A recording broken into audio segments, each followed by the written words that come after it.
Chers téléspectateurs, je vous salue au nom de Jésus, notre grand sauveur, grand souverain sacrificateur, qui nous aime et qui tient à ce que nous soyons sauvés. Que sa grâce vous soit accordée et qu'il nous permette ensemble de grandir dans sa connaissance. La nouvelle série que nous allons aborder à partir d'aujourd'hui, pourquoi aller vivre au ciel? Avant de pouvoir aller plus en avant dans notre analyse, dans les promesses, dans ce que la Bible représente, nous allons inviter Dieu, comme d'habitude, à être notre guide. Oui, notre Dieu et Père, merci pour ta bonté, ton amour, ta grâce que tu as rendu accessible aux humains, qui constituent des dons dont nous devons nous approprier pour être sauvés. Nous t'invitons à être avec nous comme notre conseiller admirable, notre divin instructeur, pour nous montrer la voie à suivre et nous donnant les conseils appropriés pour réussir. Que ton bon esprit soit aussi en nous et avec nous comme promis et que par lui nous soyons guidés. Nous prions au nom de Jésus. Amen. Au départ, Dieu avait créé l'humanité pour vivre éternellement sur cette terre.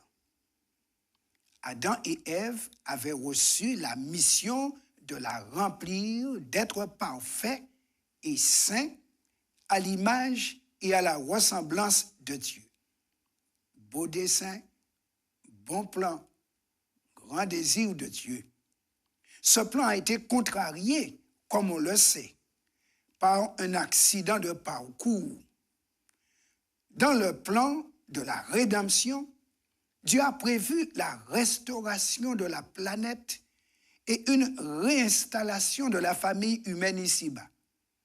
Mais auparavant, il a aménagé un séjour au ciel. Aujourd'hui, il invite, par la bonne nouvelle, tout un chacun à se préparer en conséquence. Le ciel est un espace de vie exempt de péché et avant d'y aller, il faut permettre à Dieu de régler cette question dans notre vie. Voici l'avertissement qu'il donne. Dans Apocalypse 21, verset 27, nous lisons « Il n'entrera chez elle rien de souillé, ni personne qui se livre à l'abomination et au mensonge. Il n'entrera que ceux qui sont écrits dans le livre de l'agneau, livre de vie. Oui, rien de souillé n'entrera dans la sainte cité, la demeure de Dieu, où il nous invite à séjourner avec lui. Chers téléspectateurs, plus d'un le savent, Dieu nous aime et il nous veut avec lui. Dans Isaïe 45, verset 18, il nous présente son dessein initial d'amour, son projet.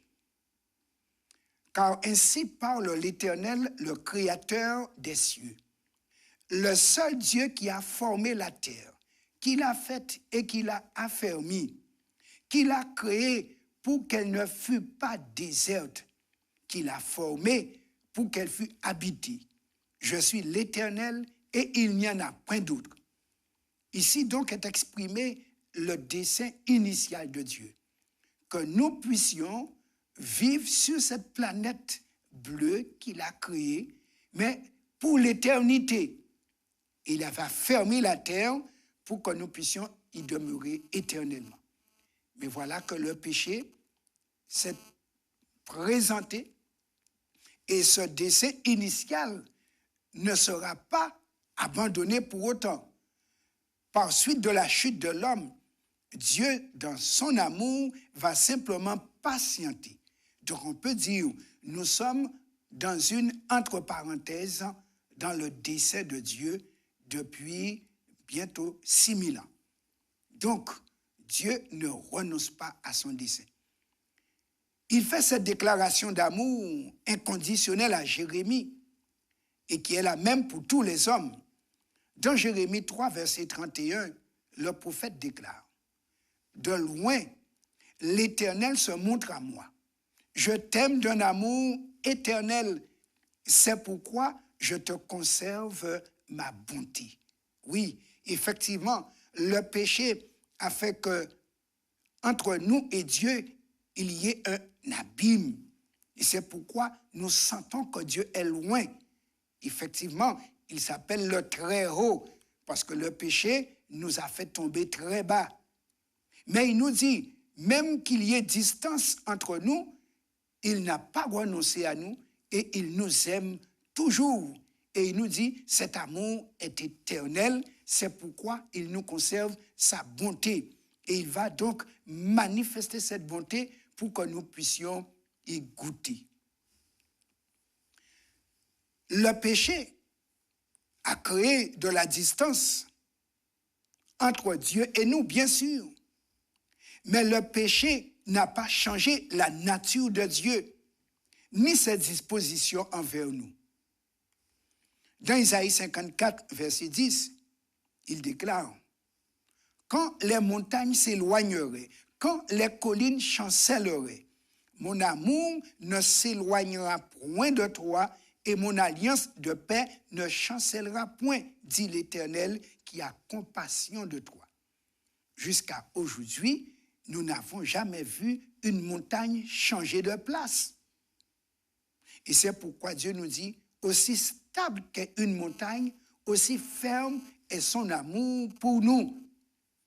Et par rapport à cet amour, il fait une alliance de paix avec nous.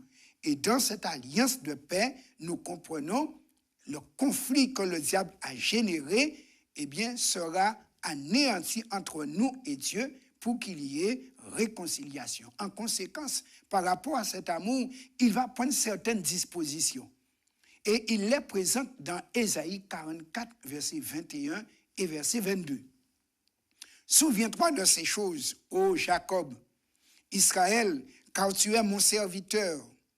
Je t'ai formé, tu es mon serviteur. Israël, je ne t'oublierai pas.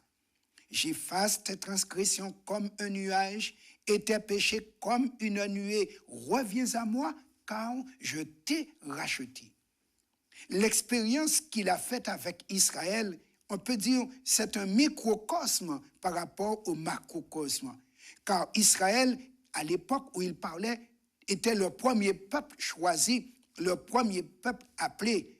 Mais le dessein d'amour de Dieu ne concernait pas seulement Israël. Au travers d'Israël, il voulait atteindre l'humanité entière. C'était son projet.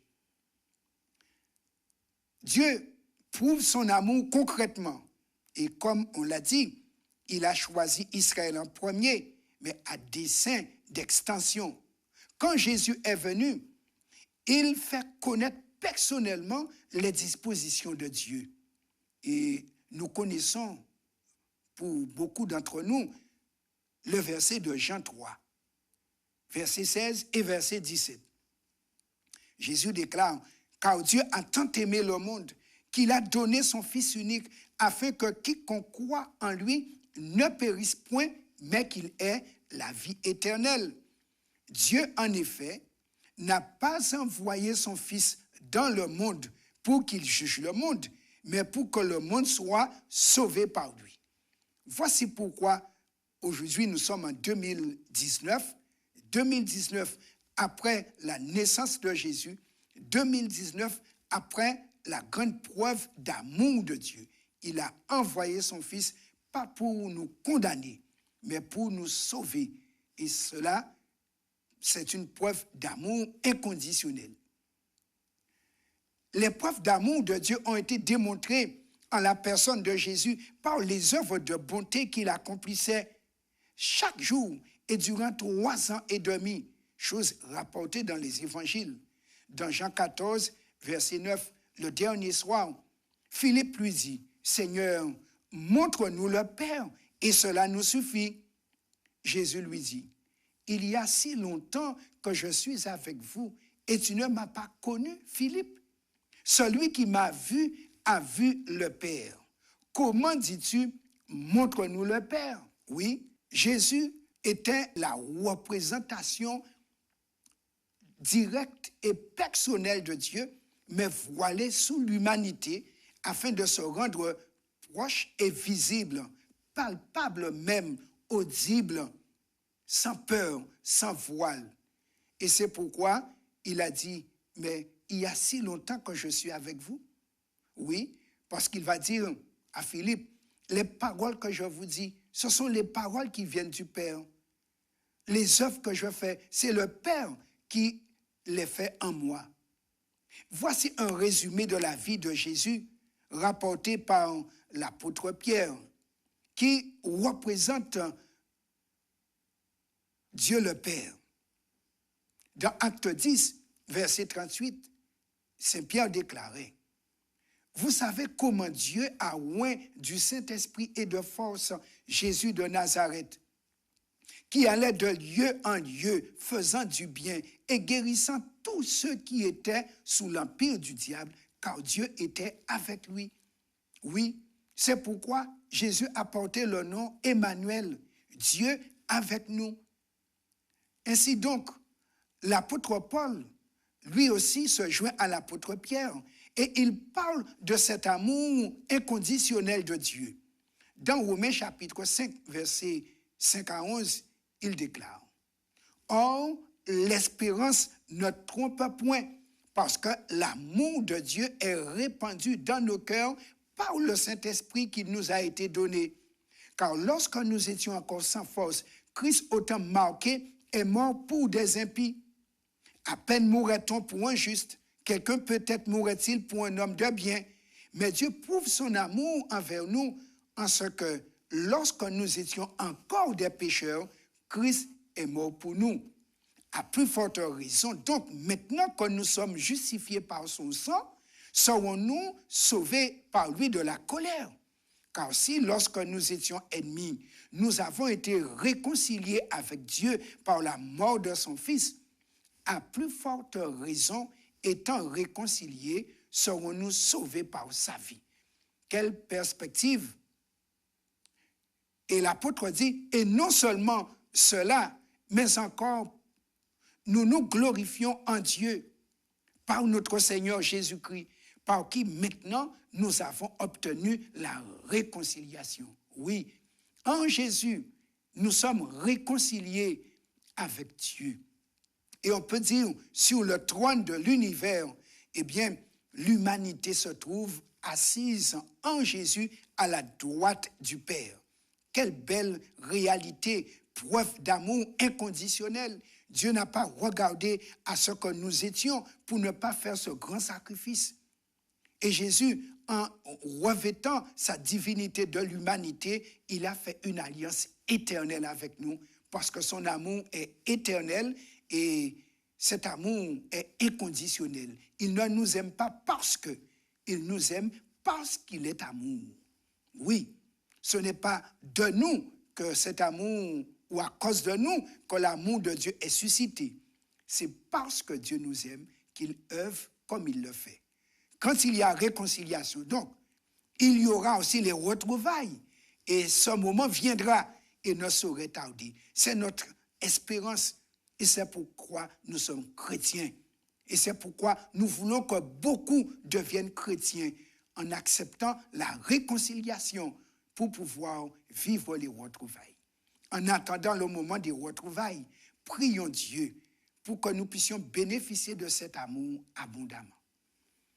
Oui, éternel Dieu, nous te rendons grâce, te bénissons, parce que ton amour pour nous est grand. On ne saurait le mesurer.